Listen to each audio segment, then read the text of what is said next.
जिन्होंने असुरों की जीभ खींचकर उन्हें पराजित किया। लेकिन सवाल यह है, आखिर क्यों माता बगलामुखी को स्तंभन की देवी कहा जाता है? क्या है वो रहस्य जो इस महाविद्या को इतना शक्तिशाली बनाता है? ये कहानी शुरू होती है उस समय से जब पूरा ब्रह्मांड खतरे में था। सतयुग के अंतिम काल में एक भयंकर तूफान उठा। ये कोई साधारण तूफान नहीं था, ये था ब्रह्मांडीय प्रलय का आरंभ। आकाश में घने काले बादल छा गए, बिजली की भयानक कड़क गूंजने लगी, हर तरफ अंधकार फैल गया। हवाएं इतनी तेज चलने लगी कि पर्वत हिलने लगे, समुद्र की लहरें आकाश को छूने लगी। देवता घबरा गए, इंद्र के सिंहासन तक कांपने लगे, स्वर्गलोक में हलचल मच गई। ऋषि मुनि भयभीत हो गए। ये तूफान रुकने का नाम ही नहीं ले रहा था। हर पल, हर क्षण लग रहा था जैसे पूरी सृष्टि का अंत होने वाला है। देवताओं ने भगवान विष्णु से प्रार्थना की। विष्णु भगवान ने अपनी दिव्य दृष्टि से देखा, लेकिन यह तूफान उनसे भी नियंत्रित नहीं हो रहा था। तब भगवान विष्णु ने कहा, यह कोई साधारण प्राकृतिक आपदा नहीं है। किसी ने जानबूझकर ब्रह्मांड को नष्ट करने के लिए इस तूफान को भेजा है। इसे रोकने के लिए हमें आदि शक्ति की शरण में जाना होगा। सभी देवता समझ गए कि अब केवल महाशक्ति ही इस प्रलय को रोक सकती है। देवतागण पृथ्वी लोक पर उतरे। उन्होंने एक पवित्र सरोवर के किनारे तपस्या करने का निर्णय लिया। ये था सत्यकाम सरोवर। सभी देवता, इंद्र, अग्नि, वरुण, वायु, सब ने मिलकर आदि शक्ति का ध्यान करना शुरू किया। दिन बीतते गए, रातें बीतती गई, लेकिन तपस्या नहीं टूटी। चारों तरफ तूफान का तांडव जारी था, लेकिन देवता अटक बैठे रहे। उनके मन में बस एक ही प्रार्थना थी, हे माता कृपा करो। और फिर आया वो दिव्य क्षण।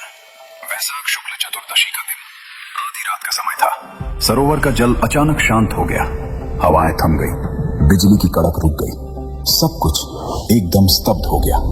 और तभी सरोवर के बीच से एक अद्भुत पीली ज्योति प्रकट हुई। वो ज्योति इतनी तेजस्वी थी कि पूरा आकाश सुनहरे प्रकाश से भर गया। देवताओं ने आंखें खोली और देखा, सरोवर के जल से धीरे धीरे एक दिव्य स्वरूप उभर रहा था। वो थी माता बगलामुखी।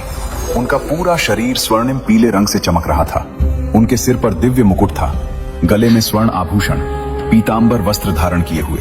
उनके एक हाथ में गदा थी, दूसरे हाथ से वे किसी दैत्य की जीभ पकड़े हुए थी।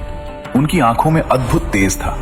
उनका चेहरा शांत था, लेकिन उनके तेज से असुर भी कांप जाए। देवताओं ने झुककर प्रणाम किया।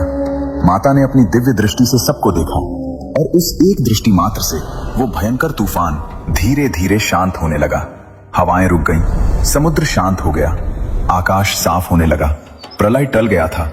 लेकिन रुकिए, क्या आपने सोचा कि यह तूफान आया कहां से था? सच तो यह है कि माता बगलामुखी का जन्म सिर्फ प्रलय रोकने के लिए नहीं हुआ था। असली कारण कुछ और था। वो तूफान किसी साधारण प्राकृतिक घटना का परिणाम नहीं था। उसे भेजा गया था एक भयानक दैत्य ने। उस दैत्य का नाम था मदनासुर। ये असुर इतना शक्तिशाली था कि उसने ब्रह्मदेव से वरदान प्राप्त कर लिया था, और वो वरदान था, कोई भी देवता या मनुष्य उसे शस्त्रों से नहीं मार सकता। उसकी वाणी में इतनी शक्ति थी कि वो केवल बोलकर, अपने शब्दों से किसी को भी श्राप देकर नष्ट कर सकता था। उसने अपनी वाणी की शक्ति से ही यह प्रलयनकारी तूफान भेजा था।